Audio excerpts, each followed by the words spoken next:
Varicose veins కి సరైన చికిత్స కోసం సంప్రదించండి ఎవిస్ హాస్పిటల్. నమస్తే అమ్మా. నమస్తే అమ్మా. అమ్మా, పిల్లలకి కొంతమంది పెద్దవారికి కూడా తలలో పేలు ఉంటాయమ్మా. అవునమ్మా. పాపం ఎంత క్లీన్ చేసినా స్కూల్కి వెళ్ళే పిల్లలైతే మరీను బరుక్కుంటానే ఉంటారు, చాలా డిస్టర్బ్డ్గా ఫీల్ అవుతారు కదా. ఎట్లా అమ్మా వీటిని పోగొట్టాలంటే ఏమన్నా మంచి రెమెడీ చెప్పండి. పేలకున్న పేరు ఏమిటో తెలుసా అమ్మా? స్వేదజములు అని. అంటే చెమటలో పుట్టేవి. మనకి జరాయుజములు, ఉద్భిజ్యములు, అండజములు, స్వేదజములు అని జీవుల లక్షణాలు, జీవుల్ని మనం ఇలా కేటగరైజ్ చేసాం. అంటే మావిలోంచి పుట్టేవి మనుషులు, మనంతా మావి ఉంటుంది కదా బయటకు వచ్చేటప్పటికి. అండజాలు గుడ్లలోంచి పుట్టేవి, కోళ్ళు, ఇవన్నీ పక్షులు, కొన్ని పాములు. తర్వాత ఉద్భిజ్యములు నేలలోంచి ఇలా పైకి వస్తాయి, మొక్కలు. స్వేదజములు అంటే చెమటలోంచి పుట్టేవి. అంటే చెమట అంటే ఈ చెమటనే కాదు, అలా తడిగా ఉండి అక్కడైతే. అంటే పేలు ఎట్లా పుడతాయి అంటే ఎవరి నుంచో వచ్చాయని కూడా అనుకోనక్కర్లేదు. గాలిలో వాటి తాలూకు ఏముంటాయో తెలియదు, కానీ బాగా చెమట పడితే ఆ చెమటలోంచి వస్తాయి. అమ్మ, స్వేదజములు అంటే ఒక పేలైనా ఇంకేమైనా ఉన్నాయి? చాలా ఉన్నాయి. ఉన్నాయా? చాలా ఉన్నాయి. వాటిల్లో ఇదొకటి. ఓకే, చెమటలోంచి పుట్టేవి. దీన్ని బట్టి ఇవి ఎందుకు వస్తాయో అర్థమైతే ఎందుకు పోతాయో కూడా అర్థమైపోయి ఉండాలి. అందుకని చెప్పాను నేను ఇది. బాగా పిల్లలకి స్కూల్కి వెళ్ళి వచ్చేటప్పుడు ఎక్కువ ఉంటాయి, మీరు ఇందాక చెప్పినట్టు. అవునవును. ఎందుకు అంటే వీళ్ళు రోజు ఒకళ్ళతో ఒకళ్ళ దగ్గరగా ఉంటారు, ఆడుకుంటారు. పిల్లలకి అసలు ఆటే ఆట ఆట ఆట. పైగా వాళ్ళకి ఏమిటంటే వేడి అనేది కూడా తెలియదు. అవును, ఎండ లేదు వాన లేదు, అలా ఆడుతూనే ఉంటారు. చెమటలు పట్టిపోతాయి, చెమట ఒంటికి ఇంకిపోతూ ఉంటుంది, ఒంటి మీదే ఆరిపోతూ ఉంటుంది చెమట. ఇందువల్ల పేలు ఉండడానికి తగినటువంటి వాతావరణాన్ని కల్పించి పిలుస్తున్నారు. రా, నువ్వు ఉండడానికి నేను తగిన ఏర్పాటు చేశాను అని. అది ఒక కారణం. తర్వాత ఒకళ్ళ నుంచి ఒకళ్ళకి వచ్చేటటువంటిది కూడా వెళ్ళిపోతూ ఉంటాయి. ఇది ఈ కొంతమందికి రకరకాల మందులవి వాడినా కానీ పోవమ్మా. ఎందుకంటే వాళ్ళ చెమటకే వాసన ఉంటుంది. కొద్దిమంది చెమట చాలా భయంకరమైన వాసన, వాళ్ళు దగ్గరికి వస్తే మనమే భరించాలి, వాసన వస్తూ ఉంటుంది.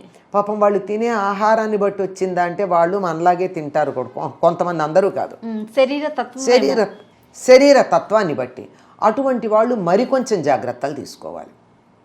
ఆ చెమటలు బాగా పట్టేటటువంటి వాళ్ళు, చెమటలో వాసన ఉండేవాళ్ళు మరింత జాగ్రత్తలు తీసుకోవాల్సి ఉంటుంది. దీనికి ప్రధానంగా వీలైనంత వరకు తలలో చెమట ఇంకేదాకా ఊరుకోకుండా క్లీన్ చేసుకోవాలి, తలంటి పోసుకుంటూ ఉండాలి.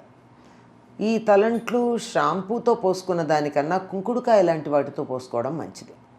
అంటే మామూలుగా ఏం చెప్తారంటే ఈ పేలు పోవడానికి స్పెషల్ షాంపూలు అనేవో చెప్తూ ఉంటారు, కానీ రసాయనాలన్నీ కూడా కంటి మీద ఇంతో అంతో ప్రభావం చూపిస్తాయి.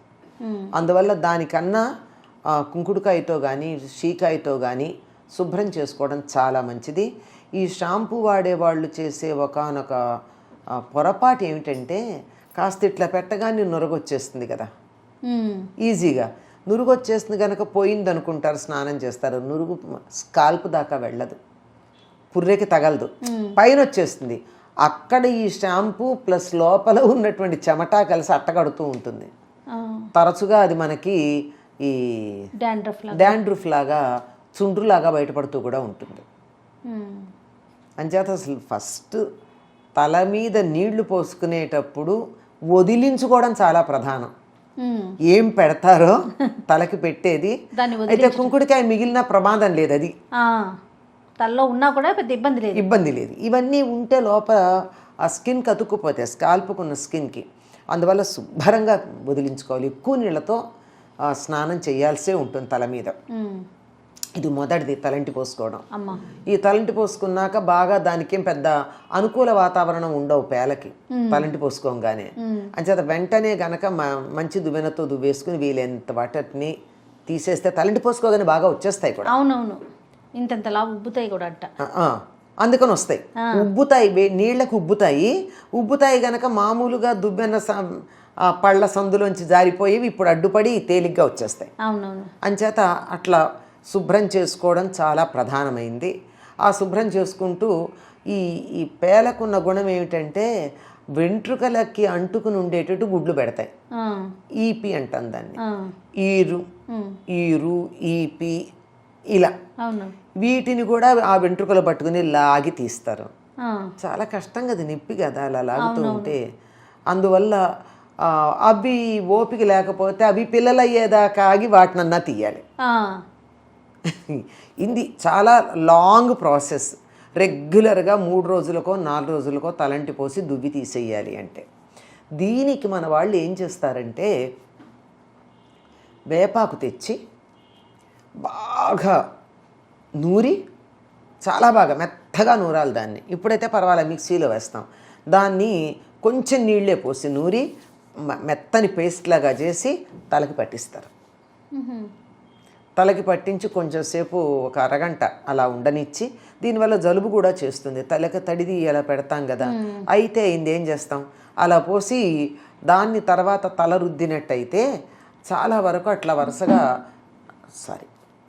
ఆ విధంగా వరుసగా 4-5 సార్లు తల రుద్దుకున్నట్టయితే పేలిపోతాయి అని చెప్తారు.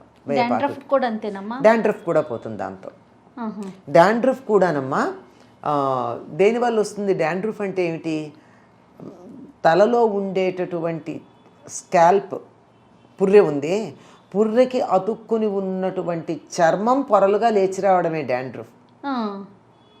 అది ఎందుకు లేచి వస్తుంది? ఇందాకే చెప్పాని, నూనె చెమట కలిసి తలకు అతుక్కుపోతాయి. దాన్ని పూర్తిగా శుభ్రం చేసుకోకపోతే ఏమవుతుంది? అది పొరలుగా వస్తుంది. లేదంటే డాండ్రఫ్ ఇంకో సందర్భంలో కూడా వస్తుంది. ఒక్కసారి అంతకుముందు బాగా జుట్టు ఊడిపోయి అప్పుడప్పుడే మళ్ళీ జుట్టు రావడం మొదలుపెట్టింది అనుకోండి, ఏ జ్వరమో వచ్చి ఊడిపోయింది, జుట్టు రావడం మొదలుపెట్టింది అనుకోండి, రోమకూపాల్లో నుంచి ఇలా మొలక బయటకు వస్తూ ఉంటే పైన ఉన్న పొరలేస్తుంది. అప్పుడు బాగా చుండ్రులాగా పొట్టులాగా వస్తుంది. చుండ్రు కాదు, అది పొట్టు, చూడ్డానికి చుండ్రులాగానే ఉంటుంది. కానీ దాన్ని మనం సరిగ్గా శుభ్రం చేసుకోకపోతే మాత్రం అది నూనెతో కలిసి, నూనె చెమట కలిసి ఆ రకంగా చుండ్రులాగా వస్తుంది. చుండ్రు పోవడానికి కూడా ప్రధానమైనటువంటి ఇదేమిటంటే పద్ధతి ఏమిటంటే, బాగా నువ్వుల నూనె తలకి పట్టించి, పుర్రె కంటేటట్టుగా నువ్వుల నూనె పట్టించి ఒక అరగంట ఎండలో నిలబడి వెంటనే తలస్నానం చేసి అలా 3 రోజులకో 4 రోజులకో ఒకసారి చొప్పున చేస్తే 4-5 సార్లు అయ్యేటప్పటికి చుండ్రు ఉండదు. ఈ చుండ్రు పేలు పోవడానికి వేపాకు కూడా వస్తున్నాయి అని అనుమానం ఉంటే ఇంత అవస్థ పడక్కర్లేదు.